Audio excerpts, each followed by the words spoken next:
Welcome to tonight's story time with Pastor, where I'll be reading to you Gift of the Magi. $1.87. That was all. And 60 cents of it was in pennies.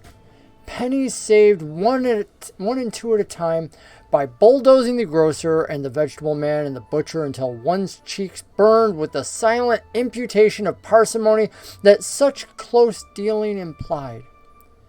3 times Della counted it. $1.87. And the next day would be Christmas. There was clearly nothing to do but flop down on the shabby little couch and howl. So Della did. Which instigates the moral reflection that life is made up of sobs, sniffles, and smiles, with sniffles predominating. While the mistress of the home is gradually subsiding from the first stage to the second, take a look at the home. A furnished flat that she rented for $8 per week. It did not exactly beggar a description, but it certainly had that word on the lookout for the mendicancy squad. In the vestibule below was a letter box into which no letter would go, and an electric button from which no mortal finger could coax a ring. Also appertaining thereunto was a card bearing the name Mr. James Dillingham Young. The Dillingham had been flung to the breeze during a former period of prosperity, when its possessor was being paid $30 per week. Now when the income was shrunk to $20, though, they were thinking seriously of contracting to a modest and unassuming D. But whenever Mr. James Dillingham Young came home and reached his flat above, he was called Jim, and greatly hugged by Mrs. James Dillingham. Young already introduced to you as Della, which is all very good. Della finished her cry and attended to her cheeks with the powder rag. She stood by the window and looked out dully at a gray cat walking a gray fence in a gray backyard.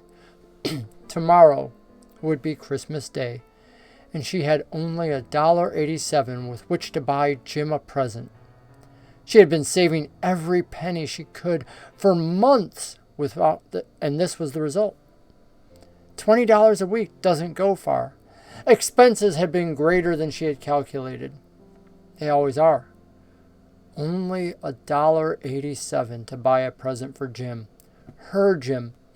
Many a happy hour she had spent planning for something nice for him. Something fine and rare and sterling. Something just a little bit near to being worthy of the honor of being owned by Jim. There was a pier glass between the windows of the room. Perhaps you've seen a pier glass in an $8 flat. A very thin and very agile person may, by observing his reflection in a rapid sequence of longitudinal strips, obtain a fairly accurate conception of his looks. Della, being slender, had mastered the art. Suddenly she whirled from the window and stood before the glass. Her eyes were shining brilliantly, but her face had lost its color within 20 seconds. Rapidly she pulled down her hair and let it fall to its full length. Now there were 2 possessions of the James Dillingham Youngs in which they both took a mighty pride. One was Jim's gold watch that had been his father's and his grandfather's. The other was Della's hair. Had the Queen of Sheba lived in the flat across the air shaft, Della would have let her hair hang out the window some day to dry just to depreciate Her Majesty's jewels and gifts. Had King Solomon been the janitor with all his treasures piled up in the basement, Jim would have pulled out his watch every time he passed, just to see him pluck at his beard from envy. So now, Della's beautiful hair fell about her, rippling and shining like a cascade of brown waters. It reached below her knee and made itself almost a garment for her. And then she did it up again, nervously and quickly. Once she faltered for a minute and stood still, while a tear or two splashed on the worn red carpet. On went her old brown jacket. On went her old brown hat. With a whirl of skirts, and with the brilliant sparkle still in her eyes, she fluttered out the door and down the stairs to the street. Where she stopped, she read the sign, Madame Sofronie, hair goods of all kinds. One flight up, Della ran, and then she collected herself for the panting of her breath. Madame, large, too white, chilly, hardly looked like a Sofronie. Will you buy my hair? Asked Della. I buy hair, said Madame. Take your hat off, and let's have a sight at the looks of it. Down rippled the brown cascade of her hair. $20, said Madame, lifting the mass with a practiced hand. Give it to me, quick, said Della. Oh, and the next 2 hours tripped by on rosy wings. Forget the hashed metaphor. She was ransacking the stores for Jim's present. She found it at last. It surely had been made for Jim and no one else. There was no other like it in any of the stores, and she had turned all of them inside out. It was a platinum fob chain, simple and chaste in design, properly proclaiming its value by substance alone and not by meretricious ornamentation, as all good things should do. It was even worthy of the watch. As soon as she saw it, she knew that it must be Jim's. It was like him. Quietness and value. The description applied to both. $21 they took from her for it, and she hurried home with the 87 cents. With that chain on his watch, Jim might be properly anxious about the time in any company. Grand as the watch was, he sometimes looked at it on the sly on account of the old leather strap that he used in place of a chain. When Della reached home, her intoxication gave way a little to prudence and reason. She got out her curling irons and lighted the gas and went to work repairing the ravages made by generosity added to love. Which is always a tremendous task, dear friends. A mammoth task, actually. Within 40 minutes, her head was covered with tiny, close-lying curls that made her look wonderfully like a truant schoolboy. She looked at her reflection in the mirror long, carefully, and critically. If Jim doesn't kill me, she said to herself, before he takes a second look at me, he'll say I look like a Coney Island chorus girl. But what could I do? What could I do? I only had $1.87. At 7 o'clock, the coffee was made. The frying pan was on the back of the stove, hot and ready to cook the chops for the night. Jim was never late. Della doubled the fob chain in her hand and sat on the corner of the table near the door that he always entered. Then she heard his step on the stair, away down on the first flight, and she turned white for just a moment. She had a habit of saying a little silent prayer about the simplest everyday things, and now she whispered, "Please, God, make him think that I am still pretty." The door opened and Jim stepped in and closed it. He looked thin and very serious. Poor fellow, he was only 22 and to be burdened with a family already. He needed a new overcoat and he was without gloves. Jim stopped inside the door, as immovable as a setter at the scent of a quail. His eyes were fixed upon Della, and there was an expression in them that she could not read. It terrified her. It wasn't anger, nor surprise, nor disapproval, nor horror, nor any of the sentiments that she had been prepared to see on his face. He simply stared at her fixedly, with that peculiar expression on his face. Della wriggled off the table and went for him. "Jim, darling, don't look at me that way. I had my hair cut off and sold because I couldn't have lived through Christmas without giving you a present. It'll grow out again. You won't mind, will you? I had to do it. My hair grows awfully fast. Tell me Merry Christmas, Jim. Let's be happy. You don't know what a beautiful, nice gift I've got for you." You cut off your hair?" asked Jim laboriously, as if he had not arrived at that patent fact yet, even after the hardest mental labor of looking at her.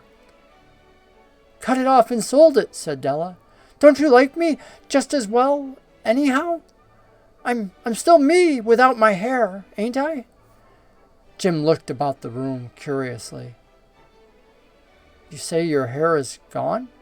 he said with an air of almost idiocy. "You needn't look for it," said Della. "It's sold. I tell you, sold, and gone, too. It's Christmas Eve. Be good to me, for it went to something for you. Maybe the hairs of my head were numbered," she went on with sudden serious sweetness, "but nobody could ever count my love for you. Shall I put the chops on, Jim?" Jim seemed to come out of his trance quickly and suddenly awake. He enfolded Della in his arms. For 10 seconds, let us regard with discreet scrutiny some inconsequential object in the other direction while they embrace. $8 a week, or $1 million a year. What's the difference? A mathematician or a wit would give you the wrong answer. The Magi brought valuable gifts, but that was not among them. This dark assertion will be illuminated later on. Jim drew a package from his overcoat pocket and threw it upon the table. "Don't make any mistake, Dell," he said. "Not about me. I don't think there's anything in the way of a haircut or a shave or a shampoo that could make me like my girl any less. But if you'll unwrap that package, you may see why you had me going, at least a while at first." Her white fingers were nimble and tore at the string and paper. And then an ecstatic scream of joy, and then a look of alas crossed her quick feminine face, and it changed into hysterical tears and wails, necessitating the immediate employment of all the comforting powers of the lord of the flat as Jim embraced her once more. For there lay the combs. The set of combs, side and back, that Della had worshipped long in a Broadway window. Beautiful combs, pure tortoiseshell with jeweled rims, just the shade to wear in the beautiful vanished hair. They were expensive, she knew, and her heart had simply craved and yearned over them without the least hope of possession. And now they were hers. But the tresses that should have adorned the coveted adornments were gone. But she hugged them to her bosom, and at length she was able to look up with dim eyes and a smile and say, "My hair grows so fast, Jim." And then Della leaped up like a little singled cat and cried, "Oh, oh, wait!" Jim had not seen his beautiful present. She held it out to him eagerly upon her open palm. The dull, precious metal seemed to flash with a reflection of her bright and ardent spirit. "Isn't it a dandy, Jim? I hunted all over town to find it. You'll have to look at the time 100 times a day now. Give me your watch. I want to see how it looks on it." Instead of obeying, Jim tumbled down on the couch and put his hands under the back of his head and smiled. "Dell," said he, "let's put our Christmas presents away and keep 'em a while. They're too nice to use just at present. I sold the watch to get the money to buy your combs, and now suppose you put the chops on." The Magi, as you know, were wise men, wonderfully wise men, who brought gifts to the babe in the manger. They invented the art of giving Christmas presents. Being wise, their gifts were no doubt wise ones, possibly bearing the privilege of exchange in case of duplication. And here I am, lamely related to you, the uneventful chronicle of two foolish children in a flat, who most unwisely sacrificed for each other the greatest treasures of the house. But in a last word to the wise of these days, let it be said that of all who gave gifts, these two were the wisest. Of all who give and receive gifts, such as they are wisest. Everywhere they are wisest, for they are Magi. Thank you for being with me this evening, friends. This has been a joy to read to you the story of the Gift of the Magi by O. Henry. I invite you to pick it up and read it yourself. One day read it to your own children if you're young, or if you're an adult now, consider reading it to them. Tune in each night this season as we prepare another story for you to share with your family and experience the true reason for the season. God bless you, one and all.